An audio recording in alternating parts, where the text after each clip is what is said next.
নমস্কার বন্ধুরা, রিবার রান্নাঘরে আপনাদের সকলকে স্বাগত। আজকে আমি আপনাদের সাথে শেয়ার করব আলু দিয়ে খাসির মাংস। তো এইভাবে যদি বানানো যায় দারুণ লাগবে। তো দেখতে থাকুন বন্ধুরা আমি কিভাবে বানাচ্ছি। তো এখানে আমি কয়েকটা আলু বড় সাইজের কেটে নিয়েছি। তো এটাকে আমি এইভাবে হলুদ মেখে নিচ্ছি। হলুদ মেখে এটাকে বেশ লাল লাল করে বেজে তুলে নেব। তো এখানে আমি বাসমতি চাল নিয়েছি। তো এটাকে আমি ধুয়ে আধ ঘন্টা ভিজিয়ে রেখেছিলাম। এটা আমি ভাতের জন্য বসিয়ে দিচ্ছি। এদিকে অনামিকা মাটনটা ভালো করে ধুয়ে নিয়েছে। আজকে মাটনের দোকানে অনামিকা গিয়েছিল, তো ও মাটনওয়ালাকে বলেছে একটু চর্বি দেবেন। তো ও চর্বি একটু অল্প চর্বি এক্সট্রা না দেওয়ার কথা ভেবে ও চর্বি মাংসওয়ালাই চর্বি দিয়ে দিয়েছে।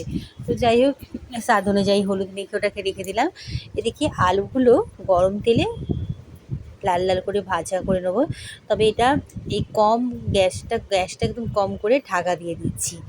এদিকে ভাতের মধ্যে অল্প একটু রিফাইন তেল দিয়ে দিলাম। এটা দিলে কি হয়, ভাতটা বেশ ঝরঝরে হয় আর ভাতটা জড়িয়ে যাবে না, খুব সুন্দর একটা ভাত হয়ে যাবে। তো এদিকে ভাতটা আমি বসিয়ে দিয়েছি। মাটনটার মধ্যে সুন্দর করে হলুদ মেখে দিলাম। এর মধ্যে কিছু কোনো নুন দিচ্ছি না এখন। আর এখানে 1 কিলো মাটন আছে। তো আমি কুকারে প্রথমে মাটনগুলো সব দিয়ে দিচ্ছি। তো মাটনগুলো পুরো দিয়ে দিচ্ছি। অল্প একটু রসুন আর আদা ছোট ছোট করে কেটে নিয়েছি, দিয়ে দিলাম। এদিকে মাটনের বড় বড় আলুগুলো ভেজে নিয়েছি। এটা কম আছে ভাজা হয়েছে, ভাজতে ভাজতে অর্ধেকটার বেশি সেদ্ধ হয়ে গেছে। এটা দেখতে পাচ্ছেন এখানে একদম কত মশলা রেডি হয়ে গেছে।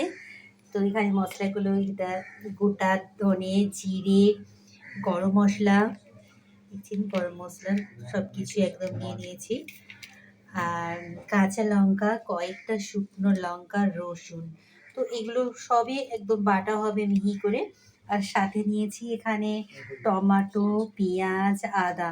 তো এইগুলো সবগুলোই বেটে নেবো। আর এখানে কিছুটা গোটা রসুন নিয়ে নিয়েছি। এটা কি হচ্ছে, গোটা গোটা মাটনের মধ্যে দেবো। তো গোটা রসুন একটা একটা খেলে দারুণ লাগবে। তো আগে আমি মশলাগুলো সুন্দর করে মিহি করে বেটে নিচ্ছি।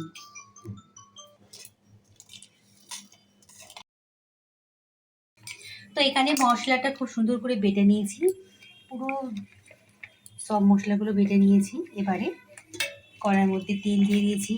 তো এই গোটা রসুনগুলো একটু মাঝখানগুলো এভাবে কেটে দিচ্ছি, যাতে ভেতরে রসটা ঢোকে আর খেতে খুব সুস্বাদু লাগে। বন্ধুরা দেখুন, কড়াইয়ের মধ্যে তেল দিয়ে দিয়েছি। তেলের ওপরে গোটা জিরে, 1 চামচ গোটা জিরে, 2-4টে গোটা ধনে, তেজপাতা, দারচিনি, কয়েকটা গোটা লবঙ্গ, আর এই যে গোটা রসুনটা দিয়ে দিলাম। এটা হালকা ভেজে নিতে হবে, একটা টেস্ট পাওয়া যায়। প্রথমে দিলে কি হয়, জ্বলে যায়, তো টেস্ট তেমন থাকে না। আর দিয়ে দিচ্ছি বাটা মশলাটা। এবারে দিয়ে দিলাম বাটা মশলাটা, দিয়ে বেশ কিছুক্ষণ এটাকে কষতে হবে। একটু গোলাপের পাপড়ি দিয়ে দিলাম।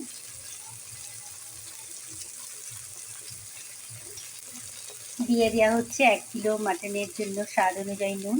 তো যেহেতু মাটনের মধ্যে নুন নেই, তো এখনই সব নুনটা দিয়ে দিলাম। দিয়ে দিলাম হলুদ 2 চামচ। এবারে 2-3টে টমেটো বাটা ওটা দিয়ে দিলাম।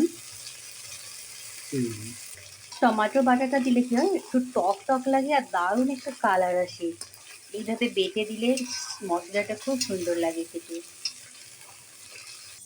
এদিকে মাটনটা 2টো সিটি দিয়ে স্টিমটা বসে গেছে। এবার আমি এটাকে খুলে আপনাদেরকে দেখাচ্ছি। দেখুন বন্ধুরা, নরম হয়েছে নাকি দেখি।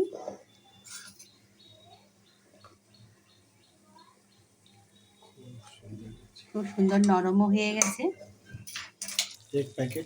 এবারে দিয়ে দিচ্ছি এভারেস্ট কা 1 প্যাকেট মিট মশলা। প্যাকেট পুরোটাই দিয়ে দিচ্ছি, যেহেতু এটা 1 কিলো মাটন, তো পুরোটাই লেগে যাচ্ছে। তো সব মশলাটা দিয়ে এটাকে আমি ঢাকা দিয়ে দিয়ে এটাকে কষিয়ে নেবো। এর মধ্যে দিয়ে দিচ্ছি অল্প একটু কাশ্মীরি লঙ্কা। আজকে একটু স্পাইসি হচ্ছে, তো কাশ্মীরি লঙ্কা দিয়ে দিলাম। আর দারুণ লাগবে এই মাটনটা, এরকম ঝাল ঝাল খেতে খুবই টেস্টি লাগে। আর দিয়ে দিচ্ছি অল্প একটু গোলমরিচের পাউডার। একদম কম করে দিয়ে এটা ঢাকা দিয়ে দিলাম। ঢাকা দিয়ে এটা মাঝে মাঝে কিন্তু নাড়াতে হবে, না হলে নিচনটা ঝুলে যেতে পারে। কালারটা কত সুন্দর এসেছে। এটা এইভাবেই কষতে হবে একদম, যতক্ষণ না তেল ছেড়ে দেয়।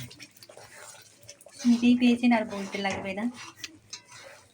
তো এখানে ভাজা করা আলুটাও দিয়ে দিলাম। দিয়ে আরো কিছুক্ষণ কষাতে হবে। দেখুন বন্ধুরা, একদম পুরো একদম মশলাটা কষানো হয়ে গেছে, চারিদিক থেকে তেল ছেড়ে দিয়েছে। এবারে মাটন যে সিদ্ধ করা আছে ওটা ঢেলে দেবো। তো সিদ্ধ করা মাটনটা দিয়ে দিলাম।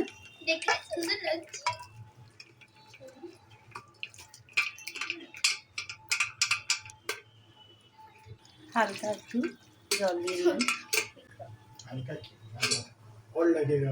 যতটা জল লাগবে ওই রকম অনুযায়ী জল দিয়ে দিতে পারেন। তো অল্প একটু জল দিয়ে দিলাম।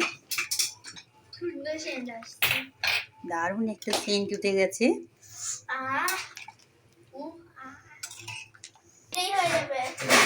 তো কালারটা খুব সুন্দর এসেছে।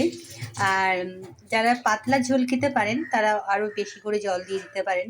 তো আমরা মিডিয়াম, খুব বেশি ঝোল হবে না, কিন্তু একটু হালকা হালকা ঝোল।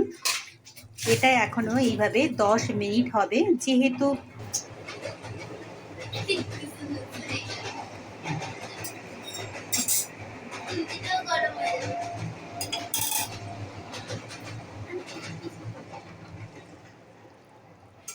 এটা 10 মিনিট এরকম কম মানে গ্যাসটা কম করে দিয়ে 10 মিনিট হবে।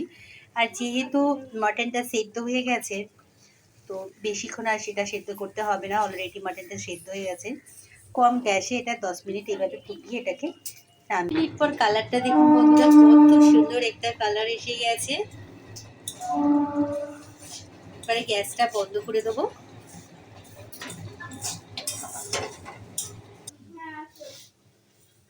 কি নেমে গেছে? তো মাটন একদম রেডি। এইরকম ছুটির দিনে পুরো ফ্যামিলির সাথে একসাথে বসে এইরকম একটা মাটন রেসিপি যদি বানানো যায়, আর কিছুই লাগবে না।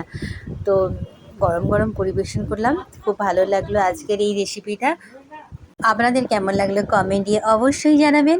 আর যারা নতুন বন্ধু আছেন, আমার চ্যানেলটা এখনও সাবস্ক্রাইব করেনি, অবশ্যই সাবস্ক্রাইব করে দেবেন। আর নতুন নতুন ভিডিও নিয়ে আমি পৌঁছে যাব আপনাদের কাছে। ভালো থাকবেন, সুস্থ থাকবেন। ভিডিওটা দেখার জন্য অসংখ্য ধন্যবাদ। নমস্কার।